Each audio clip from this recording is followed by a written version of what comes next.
The following half-hour show is a paid political program and is not endorsed by this station, management, or staff. The following program is sponsored by Excalibur Insurance Management Services. We are pleased to welcome to this week's show Gene BARR, who is the President and Chief Executive Officer of the Pennsylvania Chamber of Business and Industry, the state's largest business advocacy association. Mr. BARR has been with the PA Chamber just under 20 years.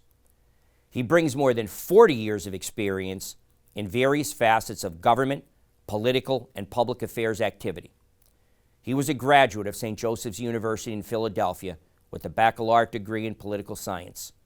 He also was an elected official in municipal government in the Philadelphia area for almost 10 years. From there, he went on to work for BP America, or British Petroleum. He worked there for 12 years. His assignments included refining, retail marketing, and state government affairs, where he was responsible for all legislative activities in 6 states. He then went on to join the Associated Petroleum Industries of Pennsylvania as executive director. His responsibilities included legislative, regulatory, and media activities affecting the major oil companies. Besides holding elective office, he was appointed by Governor Ed Rendell to the Stimulus Oversight Commission, and then later was appointed by Governor Tom Corbett to the Marcellus Shale Advisory Commission. In 2017, Mr. BARR was named the most effective lobbyist in Pennsylvania in a poll conducted by Pennsylvania Legislative Services. Also that year, he was named one of the 17 most influential people in Pennsylvania politics by Penn Live and the Harrisburg Patriot News. He is a former chairman of the National Civil War Museum and is a published author on a nonfiction book dealing with the Civil War. We are pleased to have him on today's show. This is the Volpe Report, a weekly news and political interview show examining the latest local, state, and national issues with Chuck Volpe. Insightful, informative, controversial, the area's premier political talk show, the Volpe Report. Gene, welcome to the Volpe Report. Great to be here, Chuck. Thanks for having me on. Yeah, well, you're doing us a favor, and as my audience heard in this media market, 25 or 6 counties of it, at least in northeastern Pennsylvania and central Pennsylvania, they've heard about your sterling accomplishments and resume, which I used to be a trial lawyer. As I said in another life, I would have no trouble getting you qualified for a jury as an expert. And in terms of fossil fuels, natural gas, the fossil fuel industry, you spent time obviously at British Petroleum, but many other varied pursuits which give you a great command of the subject matter. And I want to start right now with the first issue for our show. And that's called, it's referred to as RGGI. RGGI, of course, translates into the Regional Coalition for Greenhouse Gas Initiative, effectively, and it shortens out to RGGI. But what that coalition is, and I should point out for our viewers, it's not a new concept. The initiative has been around for 15 or so years, started around 2005. There are approximately 10 states that have joined that initiative. Well, why it concerns us in Pennsylvania, and I'll get to my first question, which is your comment on it, is that Governor Wolf, by executive order, in the summer of, I believe, 2019, by that executive order, he directed the Department of Environmental Protection for Pennsylvania to promulgate regulations and to set the table for getting in compliance to allow Pennsylvania to join RGGI. So that's why it's now relevant to us here in Pennsylvania. And of course, it would have a chilling effect on the fossil fuel and natural gas industry in Pennsylvania. So I guess there's impact if we do join. So take it from there and give us an overview of your thoughts. Chuck, that's a good summary of what RGGI is. And let me go back a little more. So let's keep in mind, too, Pennsylvania is an energy exporter. We send our energy to all these other states that are in RGGI. They don't produce anywhere near what we do. And yes, we do have significant CO2 emissions. In fact, our emissions equal about what everyone else in RGGI is. The problem becomes this. As we've seen recently, it's easy to state that states like New York and New Jersey do not have Pennsylvania's best interest. They have blocked our natural gas, which actually has helped the U.S. become the only industrialized nation that has reduced its CO2 emissions. They've blocked that from going into their states. Most recently, they sided with themselves against us. And in fact, unfortunately, Governor Wolf's administration sided too to ban natural gas development in the Delaware River Basin, which hurt so many landowners who have that asset there. So these states are not on our side with this. And so we're supposed to go into a compact with them. And look, we're willing to have the discussion, but this shows that this is not going to go well, unfortunately, in our case for Pennsylvania.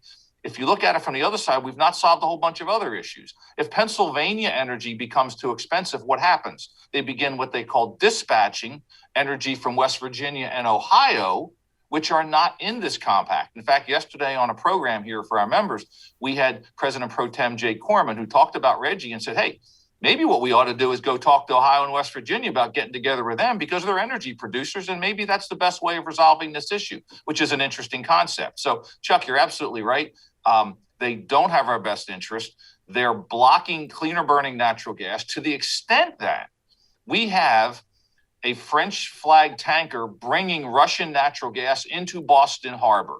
Wow. And we've had a lot of discussion about Russian engagement in our political sphere. Let me tell you what is abundantly clear. The Russians are also engaging in trying to sabotage and limit both the U.S. and Pennsylvania energy security by trying to cause damage to the development of that industry. There is no doubt. And unfortunately, other than on programs like this one, the media seems to like to ignore that particular part of Russian engagement in U.S. life. Right. Well stated, Gene. And let me also point out somewhat of an editorial comment. If that wasn't enough persuasion you've already indicated relative to what the impact will be on Pennsylvania, let's not forget this.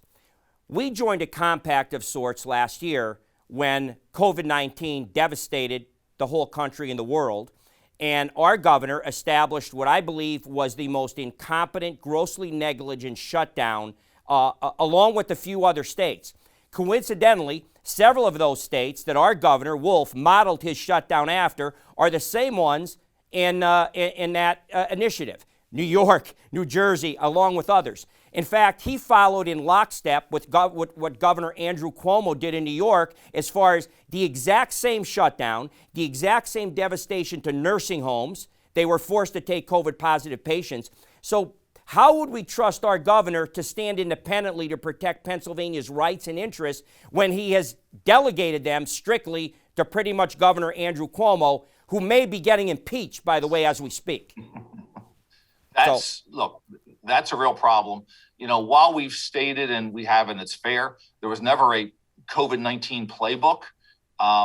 We believe that we now have the way out of this. And I think when you look at the lockdowns versus other, the easiest thing to do perhaps is to compare a state like California with a state like Florida, where they've got very similar numbers in terms of infections and other kind of adverse impacts, serious illnesses, deaths, hospitalizations, but yet Florida has remained much more open. Well, why is that?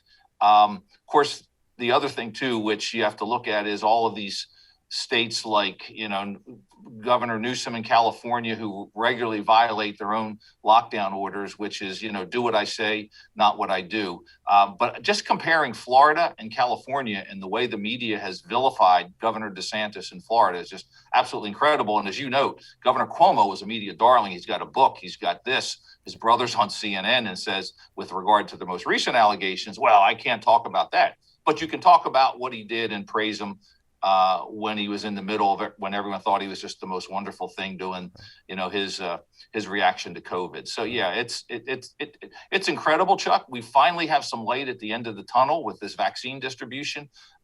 That's the key here, and that's how we're going to get these businesses open, because businesses have been devastated in Pennsylvania, absolutely devastated. Right, and let's go back to the RGGI initiative again. I think you got into some specifics, again, your expertise that all of our viewers up here in this part of Pennsylvania are benefiting from. You even talked about things like, and I'd like you to get in the weeds a little bit on this, that the reduction of carbon emissions, which for things like oil and coal, obviously, that's a bigger issue. But Pennsylvania has clearly moved in a different direction with natural gas, which is clean energy. apparently the RGGI initiative, they're going to shut down things or reduce nuclear generated power, which has no carbon footprint at all. So talk a little bit about that impact and whether we should be doubling down on some of the bad decisions that we've already seen in the past year. Chuck, energy is a very complex thing, and you're absolutely right. You know, it's kind of incredible that the folks in the environmental community, you're absolutely right, say, well, we don't want nuclear. You need baseload generation, and what we saw happen in Texas is another indication of that. We're not anti-wind, we're not anti-solar. You need to have all of those options available to you to be able to make those decisions. But there's not a single energy source that's not without its pluses and minuses. For example, if you're concerned about wind and solar, they need extensive land in order to operate. And let me give you a perfect example of that. If you wanted to build a wind farm, you know, the big wind turbines that would generate the electrical output of, say, a typical sized nuclear facility or natural gas facility, you would need to build a wind farm that's a mile wide and stretches from the Philadelphia suburbs to Meadville, Pennsylvania. Wow.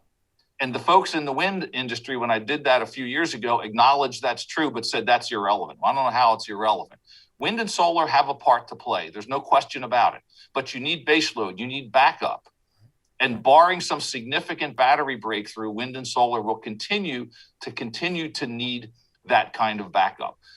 Natural gas, as we already mentioned, has delivered CO2 reductions for this Commonwealth. It has delivered jobs. It has delivered revenue for municipalities, county governments, the state.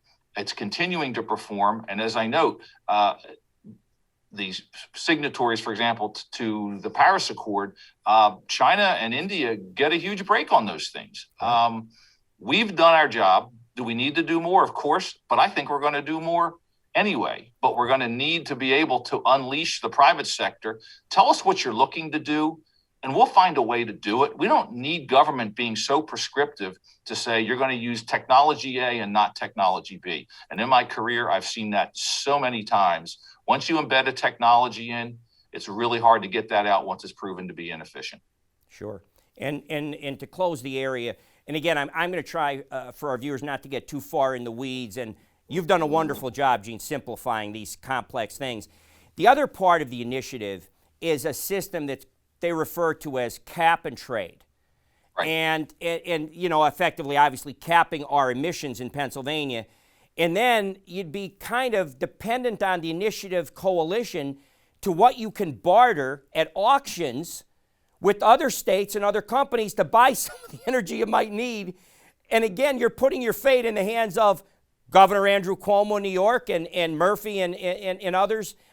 Look, again, you want to talk about, that's like just falling backwards and hoping somebody catches you.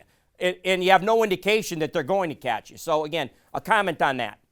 Chuck, you have hit on one of the biggest things about RGGI, because it goes to something that's called baseline.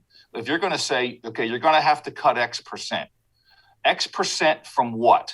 Now, if they say X percent from 2019, we're in a real big problem. If they say X percent from 2010, which is when they all started, as you know, this has been around for 10 or 15 years. Right.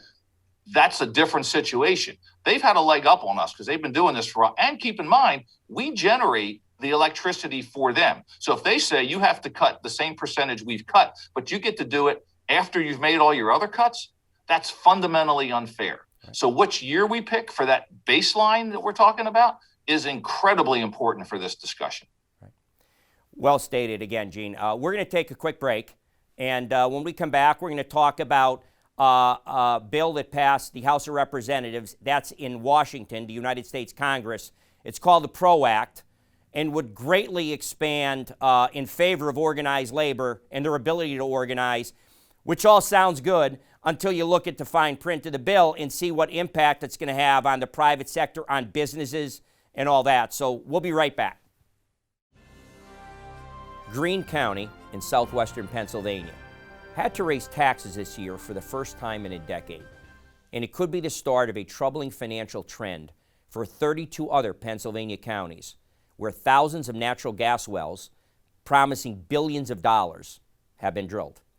Indeed, the natural gas industry and the gas-rich Marcellus Shale has brought in hundreds of thousands of jobs and billions of dollars. But how long will the jobs and the economic development spurred by the gas boom last? Well, if Greene County, which sits on the Pennsylvania-West Virginia border, is any indication, the 32 other counties enjoying the wealth showered upon them by the invention of hydraulic fracking, they should be banking those impact fees they've been receiving since 2012.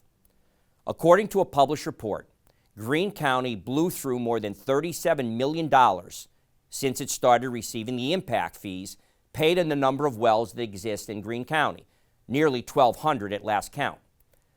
Well drilling, the report said, is winding down, and so too is the yearly impact fee payments received from the state. Not relying on impact fees has left a gaping $5 million hole in Greene County's budget that necessitated the tax hike. For governments, it's easy to get addicted to the newfound revenue, but like everything else, nothing lasts forever. Every week, Chuck Volpe shares his perspective on Pennsylvania issues in the news and on your mind.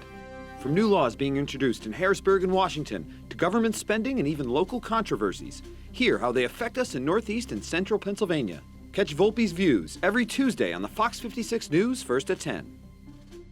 Welcome back, Gene. And for our viewers, obviously, we appreciate the time. Now let's turn into something we had talked about earlier. You have strong feelings about, as do I. It's something called the PRO Act. That's how it's referred.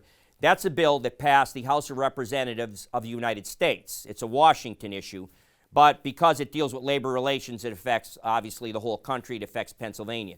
And before you comment on it, I thought for the benefit of our viewers who may not be familiar with the act, I would just read some of the highlights of it so you can comment.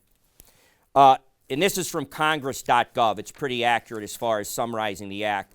It was sponsored by Representative Robert C. Scott. He's a Democratic congressman from Virginia.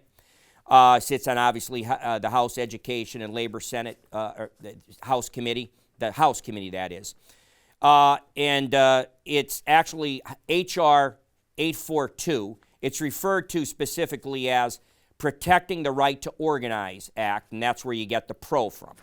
And this is kind of a summary of the act. Generally, the bill expands various labor protections related to employees' rights to organize and collectively bargain in the workplace. Here's what it does. 1, it revises the definitions of employee, supervisor, and employer to broaden the scope of individuals covered by fair labor standards.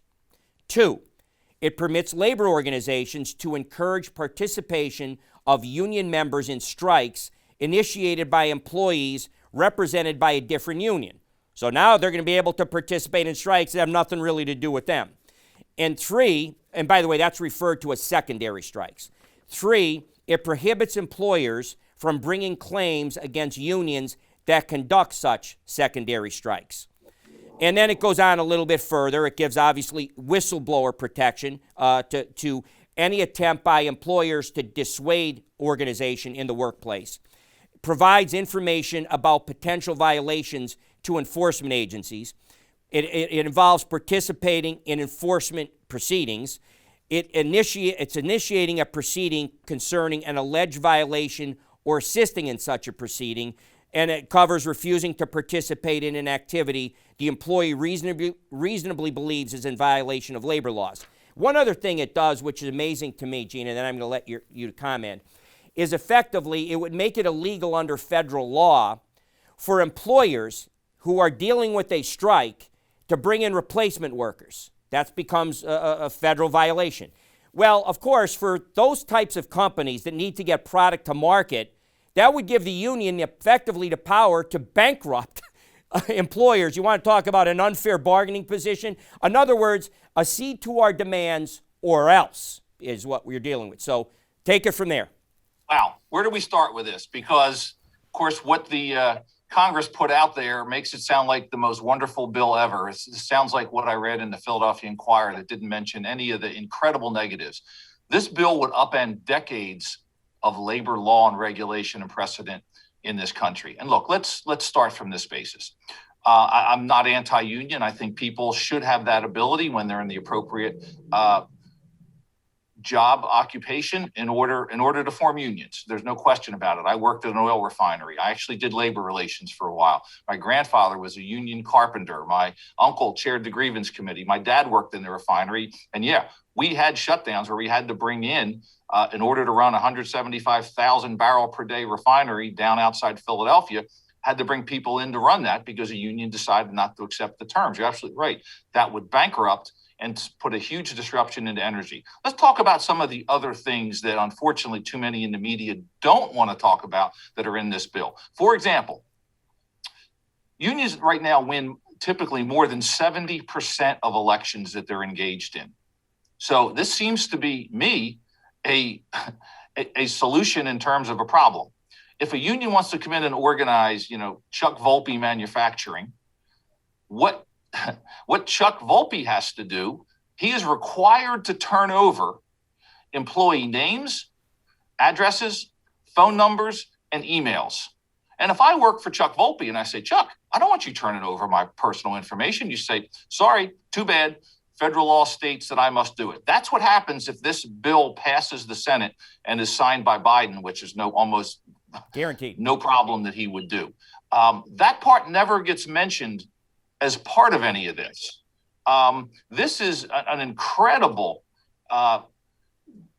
giving away of privacy. The other thing that happens, and we went through this about 12 years ago, is something called card check. So the unions learned a little bit. They said card check is you don't have private ballot elections supervised by the National Labor Relations Board, which happens now. What they wanted to do 12, 13 years ago was just come into a facility, come into Chuck Volpe Manufacturing, get 50% plus one of the employees to sign a card saying, I want a union, and they're in. They were having people come out to people's houses, knock on the door and say, hey, we noticed you didn't sign your card today. You got a problem with the union? They were going out and telling people, oh, no, this card, just check this card. It's not to form a union. It's just you want more information. This is what was happening 12, 13 years ago. So they learned because we beat them on that. Here's what they say now. Oh, no, we'll have a private ballot election. But if the union doesn't like the results, they can claim that something was wrong with it, and they immediately move to card check. Chuck, this is one of the most, I hate to say, anti-worker bills that I've seen. Again, people should have the right to join a union. More and more people are opting not to join a union. Why is that? I don't know. Back 60, 70 years ago, clearly there were issues that were out there from a safety basis, from a bargaining basis. It could be that maybe more workers are saying now, hey, look, my taxes go to pay for a state Department of Labor and Industry for safety, for occupational safety and health administration at the federal level, for equal employment opportunity at the federal and state level, for Department of Environmental Protection and EPA. Maybe people are turning away from unions because they say, you know what, I just think I've got enough state protection that my taxes pay for. Here's something else this bill would do. You talk about the impact on the states. We are not a state that's right to work. That is, in many locations, you are required to join a union as a condition of employment. Right. This would, and right now, a majority of states in the U.S. are right to work. That is, if you join a place that has a union, you don't have to pay union dues in order to become part of that. This would wipe out every state's right to work law. Right. If this thing were to be implemented. One of the provisions, Gene, and I'm glad you brought that up, one of the specific provisions in the Act, you as a union member would be forced to pay dues whether you wanted to opt out or not. In the past, if you couldn't afford it, you still have to pay it. And in fact, you're going to end up subsidizing and paying out of your dues for these secondary strikes and the litigation that might ensue from that in part of that process.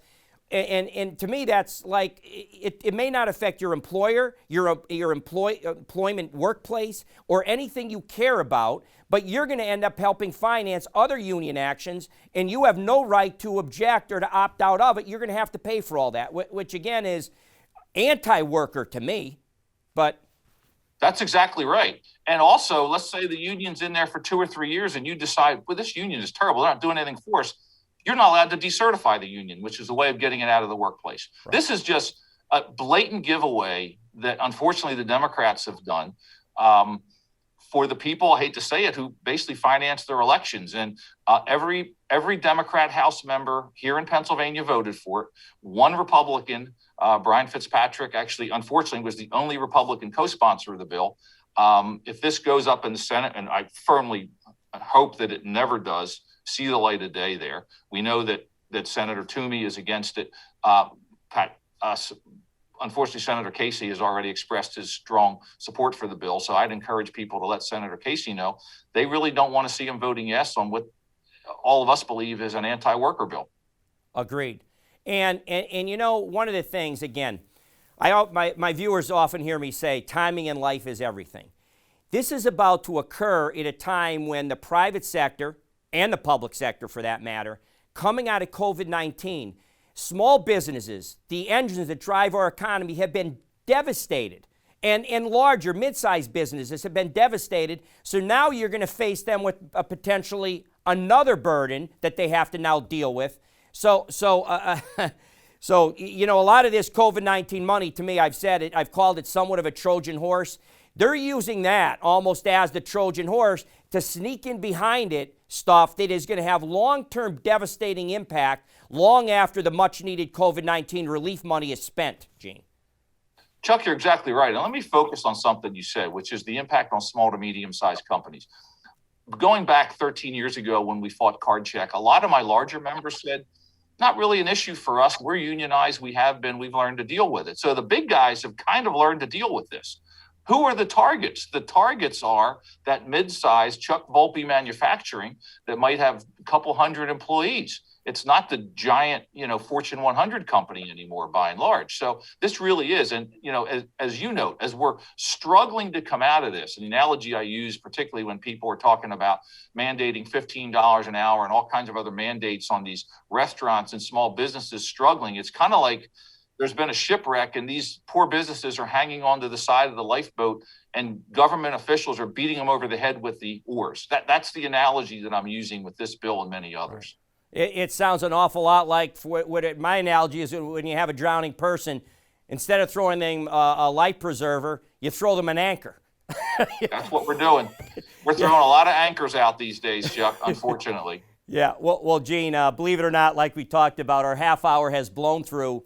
Again, on behalf of all of Northeastern Pennsylvania, thank you for your time. This has been an educational seminar for me as well as tens of thousands of people that watch the show up here. So thank you again for your time, and I hope we can call upon you again when another issue arises to get Pennsylvania's chamber's view. It matters. Well, Chuck, thank you for the opportunity. I'll be glad to come back anytime. Let me know. Thanks so much, Gene.